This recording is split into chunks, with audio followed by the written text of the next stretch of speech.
Hello students. आपका स्वागत है हमारे ऑनलाइन प्लेटफॉर्म स्प्रिंटेड लर्निंग में, जिसमें मैं दीपक खुराना आपको क्लास 10th का चैप्टर फर्स्ट कंटिन्यू करवा रहा हूँ। वैसे तो चैप्टर फर्स्ट के मैं आपको रिडॉक्स रिएक्शन की प्रैक्टिस रख के काफ़ी लेक्चर्स मैं प्रोवाइड कर चुका हूँ, जिसमें रिडॉक्स रिएक्शन की classical concept, electronic concept, oxidising reducing agent और उसकी प्रैक्टिस, यानी कि रिडॉक्स रिएक्शन में मैंने 4 लेक्चर आपको दिए और एक कंप्लीट सीरीज को केमिकल चेंजेस, फिजिकल चेंजेस से शुरू करता हुआ अब मैं आपको यहाँ पे बता रहा हूँ आज क्रोजन और rancidity.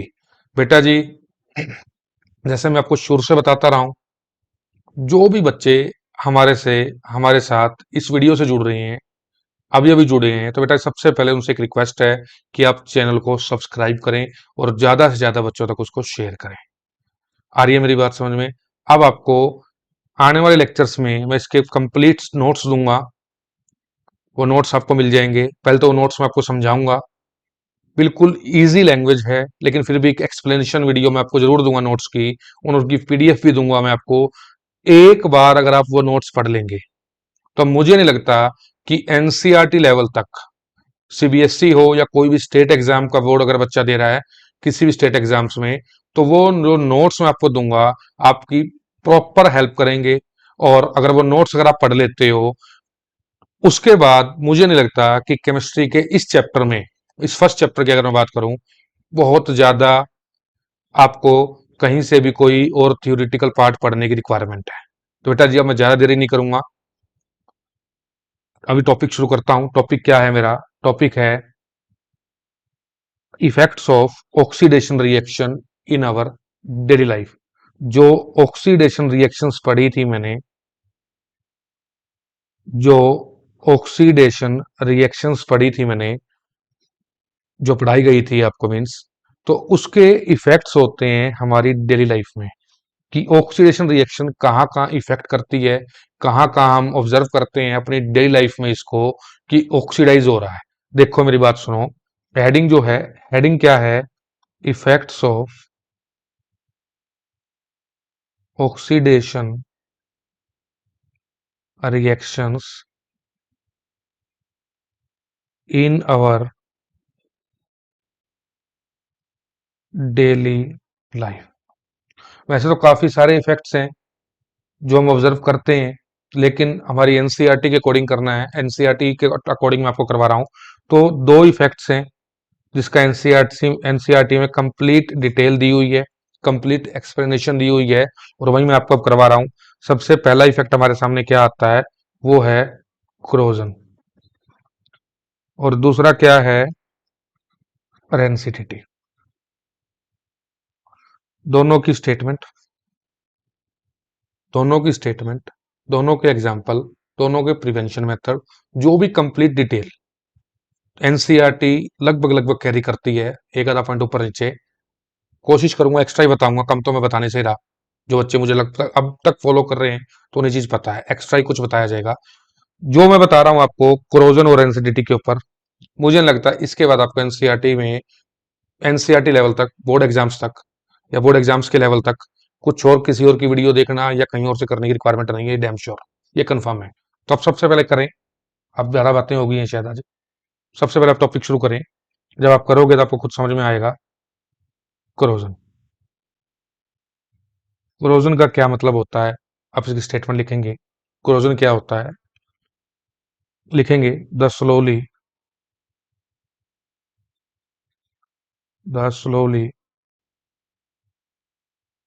eating up of the upper surface of an object by the action of air, water or by an acid। अब इस बात का क्या मतलब, इसका एग्जाम्पल देता हूं, उसके बाद आधी कहानी तो हमें समझ में आ जाएगी। इसका पहला एग्जाम्पल है रस्टिंग ऑफ आयरन, लोहे को जंग लगना। बिल्कुल सही वर्ड सुना है आपने, जो कोरोजन वर्ड है, मैं शुरुआत कर रहा हूं दोबारा से। जो कोरोजन वर्ड है ये फॉर एनी मेटल, किसी भी मेटल के लिए यूज होता है। जो दूसरे मेटल्स हैं, कोई भी मेटल जो कोरोइड होता है, जिसको जंग लगता है, उस प्रोसेस को बोला जाता है कोरोजन।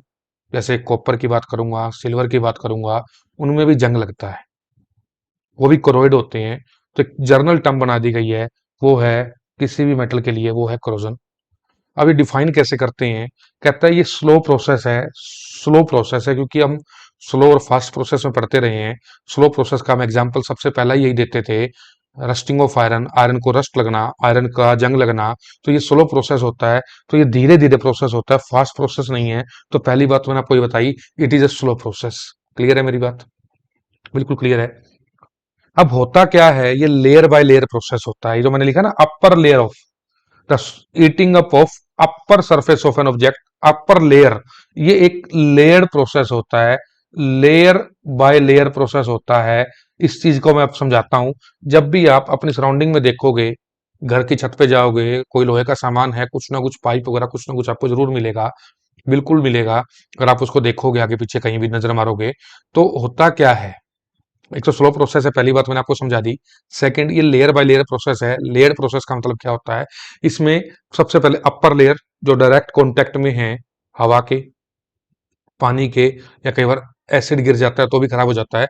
लेकिन जनरली हवा पानी जो हम देखते हैं, ये हर जगह अवेलेबल है, और सबसे बड़ा मेजर सोर्स भी हवा और पानी ही है, जो इसको क्रोवाइड करते हैं, किसी मेटल को रस्ट करते हैं। मेरी बात समझ में आ रही है आपको? तो अपर लेयर, पहले उसकी अपर लेयर खराब होगी।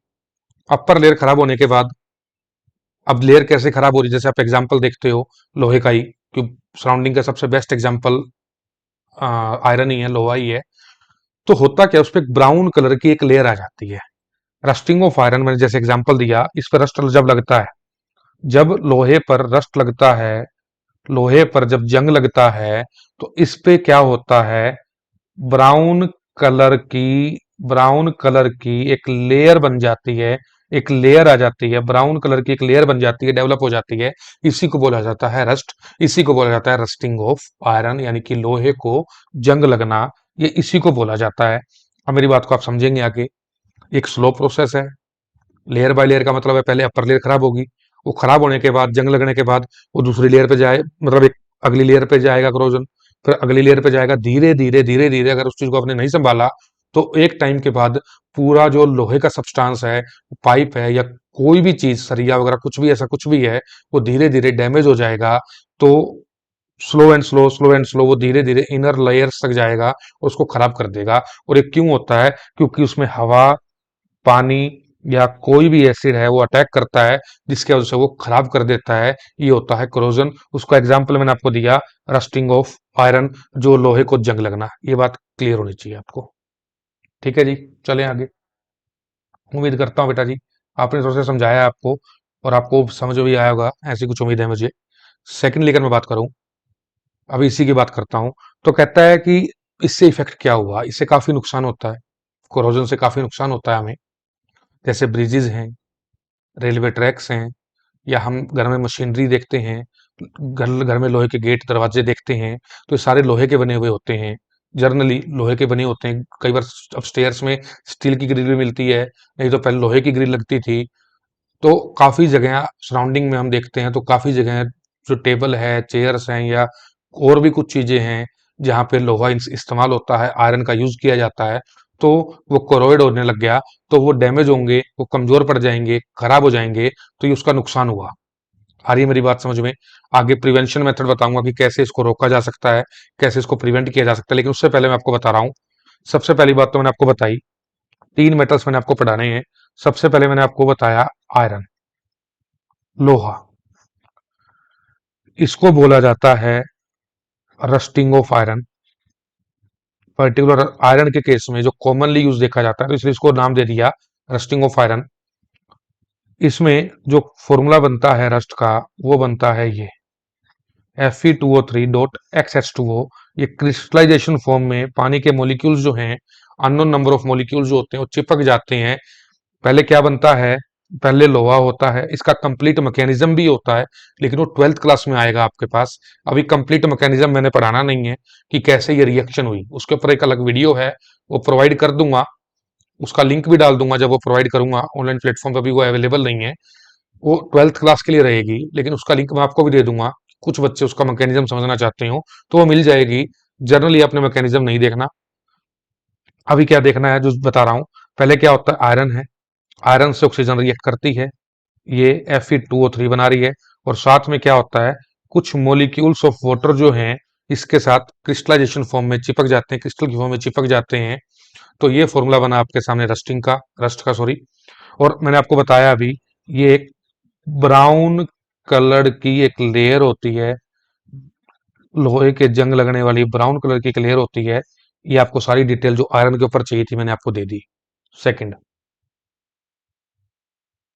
ये उम्मीद करता हूं आपने नोट डाउन कर ली होगी साथ साथ। सेकंड आपके सामने है कॉपर। कॉपर को भी आप देखोगे, पहले तो कॉपर का यूज काफी ज्यादा होता था, लेकिन अब कम है। लेकिन जिन बच्चों ने भी कॉपर को ऑब्जर्व किया है, घर में कॉपर का कोई बर्तन उनके पास है, तो आप उसको भी देखोगे, उसके ऊपर एक ग्रीन कलर की लेयर आ जाती है। इसके ऊपर कैसी लेयर आ जाती है, ग्रीन कलर की एक लेयर डेवलप हो जाती है। किसके ऊपर, कॉपर के ऊपर ग्रीन कलर की लेयर डेवलप हो जाती है। पहली बात तो ये, कॉपर के ऊपर क्या होता है, कॉपर के ऊपर बेसिक कार्बोनेट की लेयर आती है। अगर केमिस्ट्री की लैंग्वेज में बात करूं, कलर तो उसका ग्रीन हो गया, बेसिक कार्बोनेट्स की लेयर आती है। मतलब क्या है, कॉपर का फॉर्मूला हुआ CuOH होल ट्वाइस CuCO3। आप याद रखें, वेल एंड गुड। बाकी एनसीईआरटी में डायरेक्ट फॉर्मूला नहीं दिया हुआ, लेयर्स का नाम जरूर मेंशन किया हुआ, ग्रीन कलर की लेयर आ जाती है। बाकी इस फॉर्मूले को आप याद रख लेंगे, हाइड्रोक्साइड्स यानी कि बेसिक और CO3 बेसिक कार्बोनेट की लेयर आ जाती है, जैसे मैंने आपको बताया।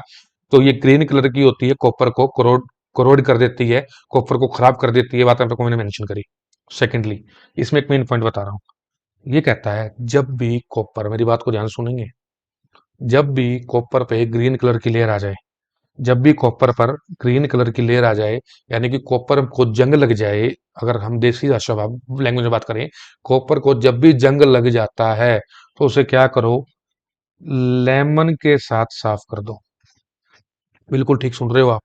जब भी कॉपर को जंग लग जाए ना, कॉपर को जंग लग जाता है, तो आप क्या करो, एक नींबू लो, नींबू से उसको अच्छी तरह रगड़ दो। पूरे बर्तन को एक बार पानी से निकाल के पूरी तरह अच्छी तरह रगड़ दो, थोड़ी देर तक। क्या होगा, ग्रीन कलर की लेयर रिमूव हो जाएगी, जादू हो जाएगा बिल्कुल। नींबू से अगर आप इसको साफ करोगे, साफ हो जाएगी। अब आप पूछ सकते हो इस क्वेश्चन को, आपके दिमाग में क्वेश्चन पुटअप होगा कि ऐसा क्यों। मैंने यहाँ पे दो चीजें बिल्कुल जोर देके बोली। सबसे पहली बात, कॉपर पर बेसिक लेयर आती है, कॉपर पर बेसिक लेयर आती है। बेसिक को थोड़ा सा मैं साफ करके लिख देता हूँ, थोड़ा सा स्पेलिंग, तो इसको ग्रीन कलर से लिख देते हैं, अलग से मेंशन हो जाएगा। कॉपर पर बेसिक लेयर आती है, बेसिक होती है वो। सेकंड, मैंने आपको बताया इसको लेमन से साफ कर दो। लेमन में क्या होता है, सिट्रिक एसिड, या भी आप याद रखें, सिर्फ एसिड प्रेजेंट है। और एसिड और बेस, चैप्टर मैंने करवाना है, लेकिन इतनी बात हमने जरूर सुन रखी होगी, एसिड और बेस जब आपस में रिएक्ट करेंगे, तो वो न्यूट्रलाइजेशन रिएक्शन दे देंगे, यानी कि वो रिमूव कर देंगे इस बेसिक लेयर को, इस ग्रीन कलर की लेयर को। वही तो क्रोजन था, वही तो जंग था। जब ये रिमूव होगी तो बचेगा क्या, कॉपर। यानी कि कॉपर के बर्तनों को, कॉपर के जो सामान हमारे पास है, तो उसको आप साफ कर दो लेमन के साथ, तो ये रिमूव हो जाएगी लेयर। काफी हद तक आपका बर्तन साफ हो जाएगा। ये चीज आप ध्यान रखेंगे। ठीक है बेटा जी, आगे मैं बताता हूँ आपको। अब मेरे पास आ गया थर्ड मेटल। अब मेरे पास आ गया थर्ड मेटल। थर्ड मेटल है सिल्वर। जब सिल्वर को, वैसे तो मुझे जंग लगना नहीं बोलना चाहिए, कोरोडन, कोरोड बोलना या कोरोजन बोलना चाहिए। कह रहा है जब भी सिल्वर को जंग लगता है या कोरोजन होता है, तो इस पे एक ब्लैक कलर की लेयर आ जाती है, ब्लैक लेयर आती है। इस पे क्या होता है, सल्फाइड की लेयर आती है। किसकी लेयर आती है, सल्फाइड की लेयर आ जाती है। सिल्वर सल्फाइड बन जाता है, सल्फाइड की लेयर आ जाती है। ये बात आप मेंशन करेंगे, ठीक है। मैंने आपको बता दिया आयरन के बारे में, मैंने आपको बता दिया कॉपर के बारे में, मैंने आपको बता दिया सिल्वर के बारे में। तीनों के फॉर्मूले बता दिए, तीनों के अंदर लेयर के क्या क्या कलर आता है वो बता दिया। अब मेन हमने पढ़ना है आयरन को। अब कहता है कि इसे हम प्रिवेंट कैसे करते हैं। प्रिवेंशन मेथड की अगर मैं बात करूं, बहुत ज्यादा डिटेल में और दूंगा नहीं। प्रिवेंशन मेथड की अगर हम बात करें, सबसे पहले जब भी आपने देखा हो घर में ग्रिल है लोहे की, जालियां लगी हुई हैं दरवाजों में, गेट लगा हुआ मेन गेट, या और भी कहीं लोहा यूज हुआ हुआ है, तो उसमें क्या होगा, सबसे पहली बात तो उसमें पेंट का रखा होगा। पेंट का रखा है उसमें, यानी कहता है भाई पेंटिंग, पेंट कर दो। पेंट करने से क्या होगा, जो डायरेक्ट कांटेक्ट है ऑक्सीजन का, हवा का, पानी का, वो खत्म हो जाता है, क्योंकि बीच में लेयर आ गई किसकी, पेंट की, तो उसे डायरेक्ट लोहे के कांटेक्ट में तो नहीं आने दे रही। तो पेंट कर दो, उससे वो चीज खराब नहीं होगी। कई बार क्या होता है, मशीनरी पार्ट्स होते हैं, मशीनरी पार्ट्स जो होते हैं, अपनी मशीन्स देखी होंगी, उसमें लोहा यूज होता है, कोई भी मशीन है उसमें लोहा यूज होता है। तो कहता है कि उसमें क्या करते हैं, हम ऑयलिंग करते हैं। उसमें हम जैसे बाइक वगैरह है, एक्टिवा स्कूटर गाड़ी है, तो उसमें हम ग्रीसिंग कर देते हैं, जो उसके इंजन वर्क होते हैं, इंजन के जो टूल्स होते हैं, तो उसमें ऑयलिंग कह दो या ग्रीसिंग कह दो, तो उसको खराब नहीं होने देते। थर्ड हमारे सामने क्या आता है, और भी छोटे टूल्स जो होते हैं, हम उसमें क्या करते हैं, गैल्वेनाइजेशन कर देते हैं उनकी, क्या कर देते हैं, गैल्वेनाइजेशन, बिल्कुल ठीक सुन रहे हो आप। गैल्वेनाइजेशन को भी वैसे हम छोटी क्लास में भी पढ़ते रहे हैं। गैल्वेनाइजेशन का मतलब होता है कि जैसे लोहा है उसके ऊपर एग्जांपल दे रहा हूं, तो कहता है गैल्वेनाइजेशन का मतलब है इसके ऊपर कोटिंग कर दो जिंक की, जिंक की कोटिंग कर दो किसके ऊपर, आयरन के ऊपर, जिंक की कोटिंग कर दो किसके ऊपर, आयरन के ऊपर।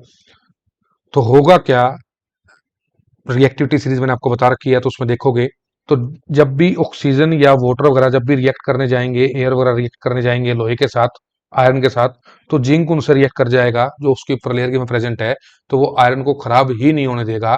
तो गैल्वेनाइजेशन का मतलब यही है, coating of zinc on the iron objects, जो भी आयरन के ऑब्जेक्ट्स हैं उस पर कोटिंग कर दो जिंक की, that is called galvanisation, that is called galvanisation. तो ये तीन मेथड आप याद रख लें, इसमें से पेपर में प्रिवेंशन मेथड में इसमें कोई खास मुझे उम्मीद नहीं है आने की, क्योंकि मोस्ट कॉमन मेथड्स हैं, छोटी क्लासेज में हम पढ़ चुके हैं। कोरोजन आपके सामने इतना था वो बता चुका हूं, लेकिन कोरोजन में अपने तीनों तरह की जो लेयर्स हैं उसको याद रखना है, उनके कलर को याद रखना है, ये जरूर करना है आपने। नेक्स्ट हेडिंग आती है रेंसिडिटी। रेंसिडिटी सेकंड एप्लीकेशन है, रेंसिडिटी सेकंड इफेक्ट है, सेकंड एप्लीकेशन है किसका, ऑक्सीडेशन रिएक्शंस का, हमारी डेली लाइफ में। अब रेंसिडिटी क्या होता है, इसको भी हम ऑब्जर्व कर चुके हैं हमारी सराउंडिंग से ही, इसको भी हम कई बार ऑब्जर्व करते हैं। कैसे ऑब्जर्व करते हैं मैं बताता हूँ। कई बार क्या होता है, हमारे घर में कोई भी नमकीन है, भुजिया, बिस्कुट, कुछ भी ऐसा पड़ा है, कोई भी ऐसा सब्सटेंस पड़ा है, ऑयली जो होता है, चिप्स पड़े हैं, पड़े पड़े जब उनको कई दिन हो जाते हैं, कई दिनों बाद हम उसके पैकेट को ओपन करते हैं, तो उसमें से स्मेल आती है चिप्स क्या, नमकीन के पैकेट्स में से, तो हम कहते हैं खराब हो गया, उसमें स्मेल आ रही है। तो उस खराब होना, उस स्मेल का आना, उसका टेस्ट खराब होना, टेस्ट बिगड़ना, उसको ही नाम दिया जाता है हमारी साइंस की लैंग्वेज में कि वो रेंसिड हो गया है। उस प्रोसेस को कहा जाता है रेंसिडिटी। हम डेली लाइफ में तो इस वर्ड को यूज नहीं करते, कि हम ये नहीं कहते ना, हम तो ये कहते हैं इसका टेस्ट खराब हो रहा है, खाने में टेस्ट अच्छा नहीं है, इसमें स्मेल हो गई है, इसको फेंक दो, खराब हो गई है। तो हम उसको साइंस की लैंग्वेज में बोल देते हैं कि रेंसिडिटी हो गया है, या उसको हम और ज्यादा साइंटिफिक लैंग्वेज में बात करूं, हम कहते हैं कि वहां ऑक्सीडेशन रिएक्शन हो गई है, उस फूड पार्टिकल की, उस सब्सटेंस की ऑक्सीडेशन हो गई है। देखें, पहले उसकी डेफिनेशन की बात करता हूं। डेफिनेशन क्या होती है, इसके अंदर लिखेंगे, the oxidation of, the oxidation of food मत लिखो, ऑयली और फैटी फूड, ऑयली भी लिख लोगे अकेला तो भी काम चल जाएगा। जो भी ऑयली प्रोडक्ट है, ऑयली फूड आपके पास जो होता है उसका ऑक्सीडेशन हो जाता है, the oxidation of oily food which results into a bad smell and bad taste called, यही पूरा आ जाएगा, देखता हूँ, कोल्ड रेंसिडिटी, इसको समझ लेना, कोल्ड रेंसिडिटी, इसे हम बोलते हैं रेंसिडिटी। स्टेटमेंट आप नोट डाउन कर लें, बाकी मैं आगे चलता हूँ। ये कहता है, अब सारा दिख रहा होगा आपको, कहता है रेंसिडिटी, मैंने अभी आपको समझाया कि रेंसिडिटी क्या होती है। जब भी कोई भी ऑयली फूड मेरे पास है, कोई कोई भी ऑयली फूड पार्टिकल्स मेरे पास हैं, जैसे हमारे पास चिप्स वगैरह, जो भी मैं एग्जांपल ले रहा हूँ, इसके एग्जांपल आपने डेली देखा होगा, नमकीन है, भुजिया जो भी है, कोई भी दूसरा नमकीन के पैकेट्स होते हैं, तो उनकी ऑक्सीडेशन होना, ऑयली फूड की, उनका ऑक्सीजन के साथ रिएक्ट करना, that is called rancidity, that is called rancidity. तो आप अपनी डेली लाइफ में याद रख सकते हो, जब भी भुजिया खराब हो, नमकीन खराब हो, तो आप कह देना कि इसका ऑक्सीडेशन हो गया है, इसको रेंसिडिटी हो गई है। तो इससे आपको चैप्टर भी याद होगा, और दूसरे भी यूं कहेंगे भाई बेटा वो तो बहुत पढ़ने लग गया है, मतलब अब ऐसी लैंग्वेज में बात करता है तो छोटा सा वर्ड, लेकिन इफेक्ट पड़ेगा ना कि आप कहोगे यार इसका तो ऑक्सीडेशन हो गया है, ये तो रेंसिड हो गया है। तो भी कहेंगे क्या बात है यार, आज तो मतलब पढ़ाई जो है जोरों पे चल रही है, पूरी अच्छी तरह पढ़ाई चल रही है। देखो आगे, अब कहता है कि क्या इसे भी हम प्रिवेंट कर सकते हैं, क्या इसे भी हम बचा सकते हैं खराब होने से, इसके भी क्या प्रिवेंशन मेथड्स होते हैं, प्रिवेंशन मेथड्स फॉर रेंसिडिटी, बिल्कुल होते हैं। इसे भी हम एक हद तक कोशिश कर सकते हैं ताकि ये खराब ना हो। पहला कहता है कि पैकिंग कैसी हो, वैक्यूम पैकिंग हो, तो ये खराब होने से बच सकता है। यानी कि अगर वो लूज होगा, एयर की पासिंग होगी, तो खराब होने के चांसेस ऑब्वियस है कि ज्यादा हैं। जब आजकल जो हल्दीराम वगैरह की जो भुजिया आती है उसमें वैक्यूम पैकिंग आती है, अगर आप प्रॉपर क्लोज करके उसको रखोगे, सील करके रखोगे, वैक्यूम पैकिंग करके रखोगे, तो वो खराब होने के चांसेस ना के बराबर हो जाते हैं। पहली बात तो ये ध्यान रखनी है। सेकंड, कई बार ऐसा होता है चिप्स वगैरह देखते हो तो उसमें हवा भरी हुई होती है, तो हम बचपन में सोचते थे ना कि ज्यादा हवा भरी हुई है तो मतलब ज्यादा चिप्स निकलेंगे, ऐसा नहीं है। एक्चुअली क्या होता है, उसमें नाइट्रोजन गैस जो होती है वो फ्लश की गई होती है, वो पास की गई होती है, भरी गई होती है। ये एक एंटीऑक्सीडेंट का काम करती है, ताकि ऑक्सीडेशन ना हो। एंटी मतलब अपोजिट, यानी कि ऑक्सीडेशन का अपोजिट, यानी कि उसमें गैस भरी जाती है, नाइट्रोजन गैस, ताकि ये खराब ना हो। आ रही है मेरी बात समझ में? थर्ड, ये कहता है कि इसको क्या करो, कोई भी ऐसा सामान होता है तो उसको फ्रिज में रख दो, रेफ्रिजरेशन कर दो, ठीक है, तो भी खराब नहीं होगा। ये एक आगे कहता है कि डायरेक्ट सनलाइट जो है, डायरेक्ट सनलाइट से take away from, direct sunlight, direct sunlight से उसको दूर रख दो, सनलाइट में भी उसको नहीं रखना, तो भी खराब हो जाते हैं। तो ये रेंसिडिटी को प्रिवेंट करने के कुछ मेथड्स हमारे पास हैं। वैक्यूम पैकिंग कर दो, नाइट्रोजन गैस फ्लश कर दो, या एंटीऑक्सीडेंट डाल दो, रेफ्रिजरेशन कर दो, या उसे सनलाइट से दूर कर दो, इससे भी हम रेंसिडिटी बचा सकते हैं। तो मैंने आज आपको छोटा सा टॉपिक करवाया, क्रोजन के बारे में बताया, उसके एग्जाम्पल्स करवाए, मेथड ऑफ प्रिवेंशन करवाए, रेंसिडिटी जो कि छोटा सा टॉपिक था उसके बारे में बताया, उसके प्रिवेंशन मेथड के बारे में बताया। लेकिन इतनी बात मैं इस श्योरिटी से जरूर कह सकता हूँ, 10th के अंदर क्रोजन और रेंसिडिटी एक क्वेश्चन देखने को जरूर मिलेगा। आप 10th के अंदर एक क्वेश्चन जरूर देखोगे, एक्सपेक्ट करोगे अपने एग्जाम्स में, यहाँ से आपको देखने को मिलेगा। आ रही है मेरी बात समझ में? बाकी आगे के लेक्चर्स के लिए बने रहें। फिजिक्स भी मैं आपके साथ साथ शुरू कर चुका हूँ इन चैप्टर्स के, और आगे मैंने आपको नोट्स देने हैं जो मैं आपको बता रहा हूँ, नोट्स दूंगा, क्वेश्चन बैंक दूंगा, एनसीईआरटी को डिस्कस करूंगा। तो काफी कुछ पढ़ना है बेटा जी, काफी कुछ देखने को मिलेगा, सीखने को मिलेगा। उसके लिए आपको चैनल पे सब्सक्राइब करना पड़ेगा, चैनल को ज्यादा से ज्यादा बच्चों तक शेयर करना पड़ेगा, और वीडियो तो बेटा जी जो भी आप देख रहे हैं लाइक करें। मेहनत लगती है, टाइम लगता है, और ऐसा करने से मोटिवेशन मिलता है हमें, ताकि ज्यादा से ज्यादा अच्छा कंटेंट, ज्यादा से ज्यादा अच्छी वीडियोस आपके लिए बनाई जा सके। बेटा जी आज के लिए इतना ही। Thank you, thank you very much.